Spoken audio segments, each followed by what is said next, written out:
Hi, I'm sqrt and I think that neurons are really cool. If you agree with me or if you want to be convinced, stick around to learn about electricity in the human body. This is my fourth, I think, video in my series on physics of the human body, so if you haven't already, definitely go check out the rest of those. Charge is an intrinsic property of an object, just like mass. On an atomic level, charge represents an imbalance between positively charged protons and negatively charged electrons. These both have equal and opposite charges of magnitude 1.6 times 10 to the negative 19 coulombs, sometimes just referred to as E. As such, an atom is typically electrically neutral. When an atom becomes charged by gaining or losing electrons, it becomes an ion. Positive cations have lost electrons, and negative anions have gained electrons. Atoms on the left side of the periodic table tend to become cations, whereas atoms on the right tend to become anions, except of course for the noble gases. Metals, meanwhile, have so many free electrons, they all just float around freely and no one really cares whose is whose. That's why metals are so good at conducting electricity, because all the electrons can just flow through without caring which atom they're next to, but we'll get back to that later. Charged objects exert forces on each other, proportional to both of their charges, and inversely proportional to the square of the distance between them. K is, in my opinion, one of the easier physical constants to remember.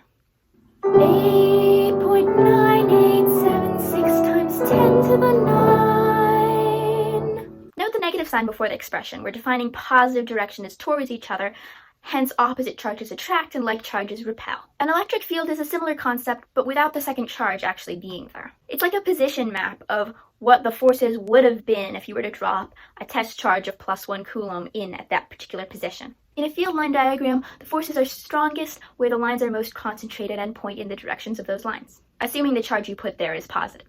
So if you pull opposite charges apart or shove like charges together, you'll need to input some energy. That energy is now stored in the system as electric potential energy. Just like gravitational potential energy, it's dependent on position and has units of force times distance. Electric potential is not the same as electrical potential energy. In fact, it's about the same with regard to potential energy as an electric field is to an electric force. Again, it's a position map of what potential energy would have been if you would put a +1 charge at that spot. We usually refer to a difference in electric potential or a voltage. You'll see later that some cells have voltages across their membranes, which are very important to their functioning. When you have a difference in potential, charges tend to want to move down their potential gradients, i.e. positive charges want to move towards a negative voltage and vice versa. The motion of charge is called current. Current is the amount of charge that flows past a given point per amount of time. In human-made electronics, this is generally electrons moving down a piece of wire or such. But in the human body, it's more like charged ions flowing through an aqueous solution. Current can be slowed down by resistance, hence current equals voltage over resistance. This is known as Ohm's law. If you rewrite Ohm's law to solve for voltage, you'll see it looks a lot like Newton's second law. Again, you have the thing causing motion, or change in motion, equal to the resistance to that motion times the actual motion achieved. In any case, I kind of have a personal thing for Ohm's law because it was the only thing that I learned in physics E&M that I got to use on anatomy and physiology test, which made me so happy. Because the body uses and conducts electricity, external currents can pass through us and can cause problems. Most people can feel a current of about 1 milliamp. At around 10 or 20, it can cause substantial discomfort. You might lose some muscle control. At 50 milliamps, you can feel pain from it, and at about 75, you get fibrillation of the heart and can potentially die.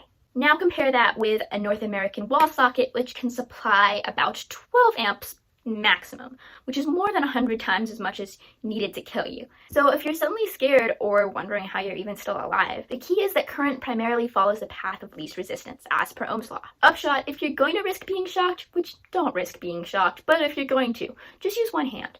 Then, if the current flows between your fingers, it's just there, between your fingers. Instead of reaching in both hands, having the current pass all the way through your chest, dangerously close to your heart, and risking possibly killing yourself, which I think is worse than a burnt hand. Slightly. When you keep opposite charges separated, you store energy. A device that does this is called a capacitor. A capacitor in an electronic appliance is generally just two metal plates with some material between them that doesn't conduct too much electricity. We call this a dielectric material. Different materials have different dielectric permittivities based on their ability to conduct, but also their ability to polarize, i.e. have the charge within that material sort of separate to either side even though it's not flowing through. If you have a material that can polarize, then it puts its positive charge towards the negatively charged plate and vice versa, and then it attracts more negative charge, allowing you to store more charge in the capacitor. Hence, capacitance is permittivity times the area of those plates and then divided by the distance between them. Again, if they're closer together, they're pulling on each other and allowing more charge to be built up on. In the body, capacitors are cell membranes, and most relevantly, perhaps, nerve cell membranes. At rest, a nerve cell has positively charged potassium ions and negatively charged proteins on the inside, and then it has positively charged sodium ions and negatively charged chlorine ions on the outside. However, there's more sodium on the outside than potassium on the inside, so the cell has a potential of about -70 millivolts relative to the outside. Channels in the membrane allow for ions to pass in and out, but many of them are gated depending on certain stimuli, such that they will only open when triggered by a certain chemical being present, or maybe stretching in the material that they're in, or maybe a certain voltage comes along and then boom, they're open. The respective triggers at the receiving ends of neurons are all different depending on their function, but assuming that that stimulus does trigger the neuron, the response after that point is always the same. Stimulus that triggers a neuron depolarizes it slightly, making the potential just slightly less negative. If it's enough to raise the potential to -55 millivolts, then an action potential has been initiated.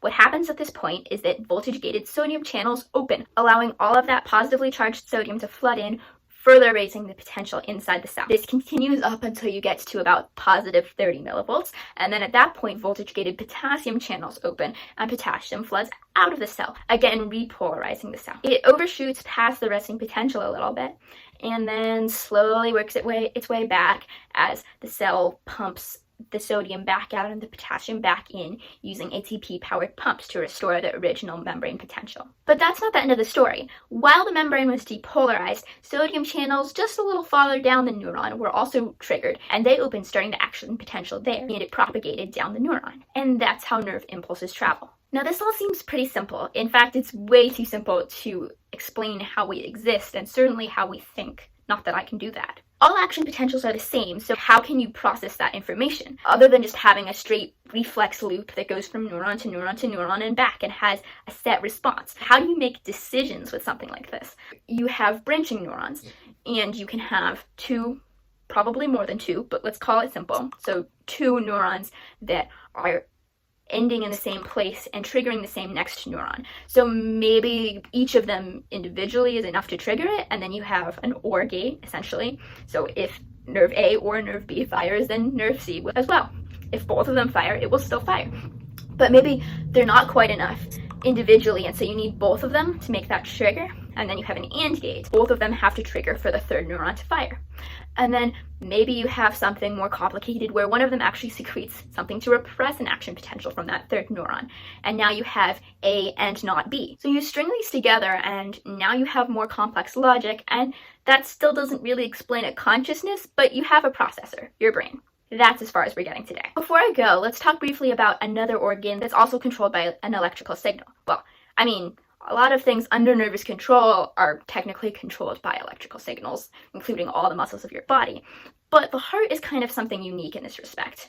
It generates its own action potential. For each heartbeat, cells in the right atrium generate action potentials that spread from there to the rest of the heart. These cells are our natural pacemakers, but if they fail through various health issues, medicine has a solution. We can create artificial pacemakers to stimulate the heart. This is the circuit of a pacemaker in its simplest form. The controller is basically just disconnected unless the capacitor reaches a target voltage, and at that point, the controller reconnects. This is kind of like an ion channel. It's voltage gated, so at some point it makes a connection and current can flow through it. Except instead of ions, you just have your regular electrons flowing through metal. Hence, as you have your circuit running, you have your voltage source supplying the current, and charge is building up in the capacitor until the capacitor reaches your target voltage, and then boom, the controller connects and you have a whoosh of current go through that wire. Each time the capacitor discharges through that controller, you have a heartbeat initiated. Okay, that was pretty simplified, but there you have it, electricity in the human body. Like this video if you now think that neurons are cool,